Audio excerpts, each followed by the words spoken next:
Hello everyone, welcome back to K Guru channel bye निर्मल गुप्ता। प्यारे बच्चों, आज हम शिक्षा निदेशालय द्वारा आई हुई कक्षा 7th की सामाजिक विज्ञान की वर्कशीट नंबर 11 सॉल्व करेंगे।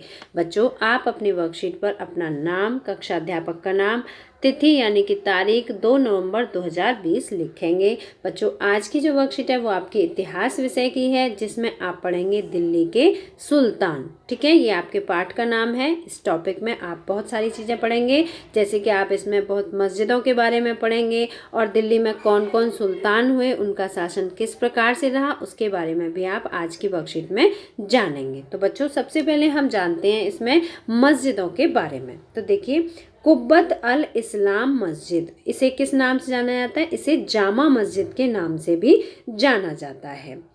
अब बच्चों, ये जो मस्जिद है, मैं आपको बता दूं कि ये नई दिल्ली में है। ठीक है, नई दिल्ली में है।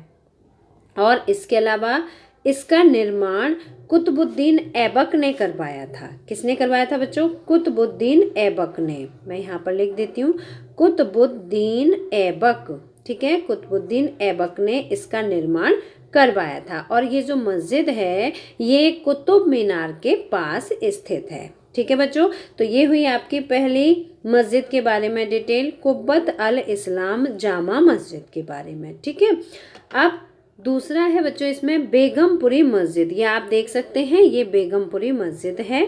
ठीक है, ये बेगमपुरी मस्जिद, इसका निर्माण ये भी नई दिल्ली में है। ये कहाँ पर है? ये भी नई दिल्ली में है। ठीक है, अब ये जो मस्जिद है इसका निर्माण किसने कराया था बच्चों? मैं यहाँ नाम लिख देती हूँ, वजीर मियाँ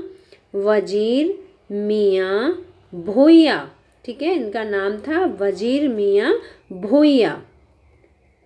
इन्होंने इस मस्जिद का निर्माण करवाया था और ये मस्जिद कहाँ पर है? नई दिल्ली में स्थित है। अब बच्चों, तीसरी मस्जिद है इसमें मोठ मस्जिद। तीसरी कौन सी है? मोठ मस्जिद। बच्चों, ये भी नई दिल्ली में है। ठीक है, इसमें जो मस्जिद हैं वो सभी नई दिल्ली में है। ठीक है, नई दिल्ली में स्थित है। और जो मोठ मस्जिद है इसका भी निर्माण वजीर मियाँ भोइया ने ही करवाया था। अब बच्चों, मोठ क्या होती है? मोठ एक दाल होती है। और इस मस्जिद का निर्माण किस प्रकार से करवाया गया था वो मैं आपको बता दूं। पहले तो जो वजीर मियाँ भोइया थे, जब इनका वहाँ पर शासन था दिल्ली में, जब ये शासक थे, तो उस समय दिल्ली में दाल की उपज बहुत अधिक हुई थी। तो दाल की उपज से जो इनकम हुई थी, उसी इनकम से इस मस्जिद का निर्माण कराया गया था। इसीलिए इस मस्जिद का नाम मोठ मस्जिद दिया गया। ठीक है, तो इसका निर्माण किसने किया था? इसका निर्माण भी वजीर मियाँ भोइया ने करवाया था। ठीक है बच्चों, मुझे उम्मीद है कि आपको अच्छी तरह समझ में आ गया होगा। नेक्स्ट है जमाली कमाली मस्जिद। बच्चों, ये मस्जिद भी नई दिल्ली में है। ठीक है, ये कहाँ पर है? ये भी नई दिल्ली में है। तो ये जो अभी आपने चारों मस्जिदों के बारे में पढ़ा, ये चारों नई दिल्ली में है। और जमाली कमाली मस्जिद का निर्माण बच्चों बाबर ने कराया था। किसने कराया था? बाबर ने इसका निर्माण करवाया था। ठीक है, ये मुगल साम्राज्य के सबसे पहले शासक थे बाबर ने जमाली कमाली मस्जिद का निर्माण करवाया था। और बच्चों, ये जो जमाली कमाली थे, इन दोनों की कब्र इस मस्जिद के अंदर बनी हुई है। ठीक है, ये एक रहस्यमयी मस्जिद है। यहाँ पर रात के समय में, वीरान समय में, ऐसा कहा जाता है कि ये जो जमाली कमाली हैं, इनकी आवाज़ें आज भी सुनाई देती हैं।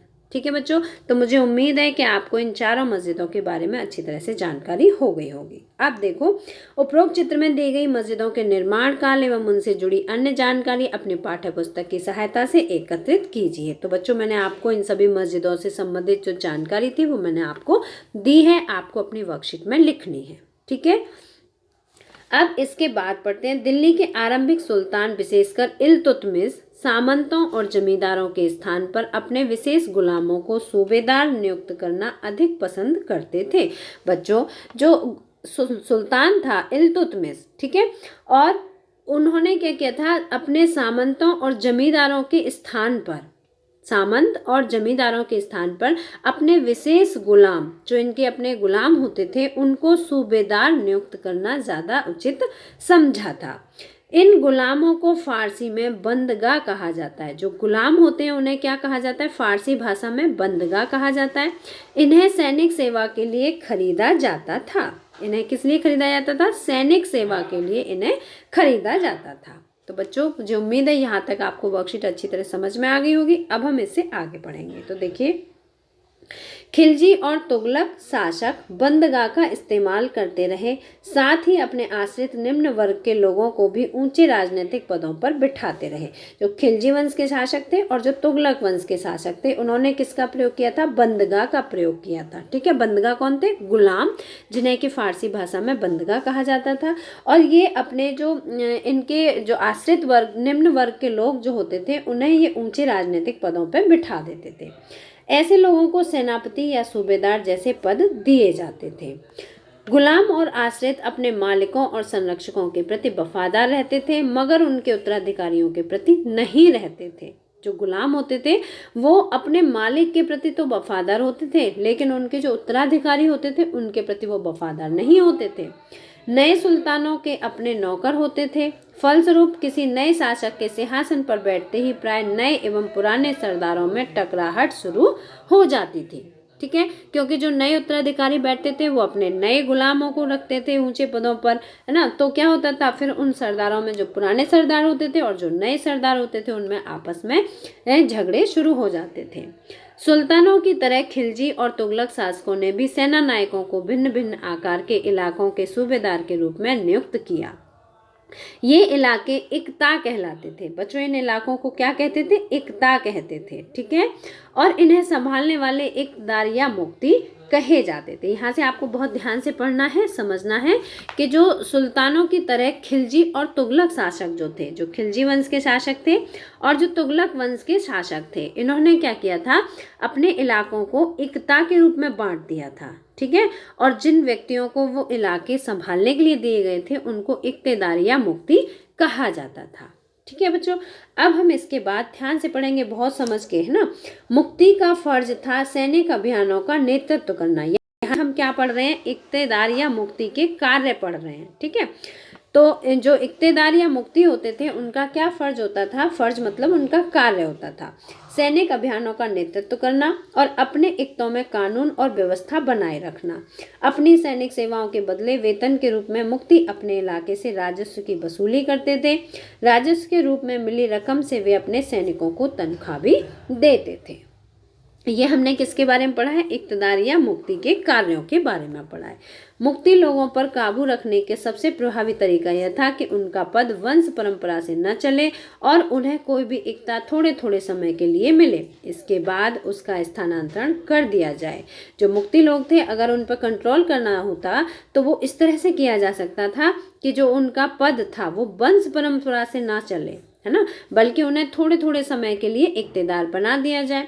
अलाउद्दीन खिलजी और मोहम्मद तुगलक के शासनकाल में नौकरी के कठोर नियमों का सख्ती से पालन किया जाता था। जो नौकरी के नियम होते थे इनका बहुत ही सख्ती से पालन किया जाता था। किसके समय में? अलाउद्दीन खिलजी के समय में और मोहम्मद तुगलक के समय में। ठीक है बच्चों, अब देखिए, अलाउद्दीन खिलजी के शासनकाल में भू राजस्व के निर्धारण और वसूली के कार्य को राज्य अपने नियंत्रण में ले आया था। कौन कौन से कार्य थे? एक तो वसूली का कार्य था, मतलब टैक्स लेने का कार्य, और राजस्व के निर्धारण का कि कितना टैक्स लेना है। ठीक है, ये राज्य ने अपने नियंत्रण में ले लिया। स्थानीय सामंतों से कर लगाने का अधिकार छीन लिया गया था। जो स्थानीय सामंत होते थे पहले वो अपने अकॉर्डिंग टैक्स लगाते थे, तो उनसे ये अधिकार छीन लिया गया था एवं स्वयं उन्हें कर देने के लिए बाध्य किया गया और उनसे ये भी कहा गया कि आप कर तो वसूल करेंगे नहीं, इसके अलावा आप अपना भी टैक्स देंगे। उस समय 3 तरह के कर लिए जाते थे। बच्चों, ये जो कर हैं ये किसके समय के हैं? अलाउद्दीन खिलजी के समय के। ठीक है, तो कौन कौन से कर थे? पहला था कृषि पर, जिसे खराज कहा जाता था। जो कृषि कर था उसे क्या कहा जाता था? खराज कहा जाता था। और जो किसान की उपज का लगभग 50% होता था, मतलब किसान की अगर इनकम होती है जितनी भी, उसका 50% उसे टैक्स के रूप में देना पड़ता था। और दूसरा कर था मवेशियों पर, मवेशी मतलब पशुओं पर कर लगाया जाता था। और तीसरा था घरों पर कर, जो घर होते थे उनके, उस पर भी टैक्स देना पड़ता था। तो बच्चों, मुझे उम्मीद है कि आपको आज की वर्कशीट अच्छी तरह समझ में आ गई होगी। अब हम वर्कशीट में आधारित प्रश्नों के उत्तर समझते हैं। तो देखिए, यदि आप सल्तनत काल में इक्तदार होते तो आपको कौन कौन से कार्य करने होते? तो बच्चों, यहाँ आपको इक्तदार के कार्य लिखने हैं। ठीक है, तो जो मुक्ति है, यहाँ आप मुक्ति की जगह पर इक्तदार लिख लेंगे, ठीक है। मुक्ति या इक्तदार एक ही बात है, ठीक है। तो मुक्ति का फर्ज था, यहाँ पर आप नंबर डाल के लिखेंगे। ये पहला कार्य हुआ, मुक्ति का फर्ज था कि सैनिक अभियानों का नेतृत्व करना। देखो मैं आपको डिटेल में बताती हूँ, पहले हम ये आंसर नंबर पहला कर रहे हैं, ठीक है। इसमें आप यहाँ नंबर 1 डालेंगे, नंबर 1 पे लिखेंगे सैनिक अभियानों का नेतृत्व करना, ठीक है। ये पहला कार्य हुआ। दूसरा है, यहाँ पर आप नंबर 2 डालेंगे, अपने इक्तों में कानून और व्यवस्था बनाए रखना, ठीक है। अपने इक्तों में कानून और व्यवस्था बनाए रखना। तीसरा है अपनी सेवाओं, यहाँ पर नंबर 3 डालेंगे, अपनी सेवाओं के बदले वेतन के रूप में मुक्ति अपने इलाकों से राजस्व की वसूली किया करते थे। ये आपका हुआ नंबर 3, ठीक है बच्चों। इसके बाद आपको नंबर 4 यहाँ पर डालना है, राजस्व के रूप में मिली रकम से वे अपने सैनिकों को तनख्वाह भी देते थे। तो ये हुआ आपका पहले प्रश्न का आंसर, जिसमें आपको यहाँ से यहाँ तक पूरा लिखना है। मुझे उम्मीद है कि आप अच्छी तरह से लिख पाएंगे। मैंने आपको पॉइंट्स डाल दिए हैं, इसमें सिर्फ आपको कार्य लिखने हैं। एकता या मुक्ति एक ही बात होती है। मुक्ति का फर्ज है यहाँ पर लिखा है, आप यहाँ पर इक्तेदार भी लिख सकते हैं, ठीक है। इक्तेदार कहा गया है तो आप एकता लिखेंगे। दूसरा प्रश्न है, अलाउद्दीन खिलजी के शासनकाल में कर प्रणाली की विशेषताओं का वर्णन कीजिए। तो बच्चों इसका आंसर आप ये वाला पैसेज पूरा लिखेंगे, ठीक है। ये है आपका आंसर नंबर 2। इसमें आपको बताना है अलाउद्दीन खिलजी के शासनकाल की कर प्रणाली की विशेषताएं। कर प्रणाली जो टैक्स लिया जाता था उसके बारे में। तो देखिए, अलाउद्दीन खिलजी के शासनकाल में भू राजस्व के निर्धारण और वसूली के कार्य को राज्य अपने नियंत्रण में ले आया था। ये आपको पूरा लिखना है, ठीक है। स्थानीय सामंतों से कर लगाने का अधिकार छीन लिया गया था, स्वयं उन्हें कर देने के लिए बाध्य किया गया था। और उस समय 3 तरह के कर लिए जाते थे। पहला था कृषि पर कर, जिसे खराज कहा जाता था, जो किसान की उपज का लगभग 50% होता था। दूसरा था मवेशियों पर कर और तीसरा था घरों पर कर। तो ये आप प्रश्न नंबर 2 में आप ये पूरा आंसर यहाँ से यहाँ तक लिखेंगे, ठीक है बच्चों। तो मुझे उम्मीद है कि आपको अच्छी तरह से समझ में आ गया होगा। ये है आपका प्रश्न नंबर 2 का आंसर। अगर आपको वीडियो पसंद आया है तो लाइक करना, अपने फ्रेंड्स के साथ शेयर करना, और अगर आपने अभी तक हमारे चैनल को सब्सक्राइब नहीं किया तो आज सब्सक्राइब जरूर करना। बेटा बस एक ही बार सब्सक्राइब करना होता है, बार बार नहीं करना होता है। मिलते हैं फिर इसी तरह की नेक्स्ट एजुकेशनल वीडियो में। Till then bye bye, good luck to all of you.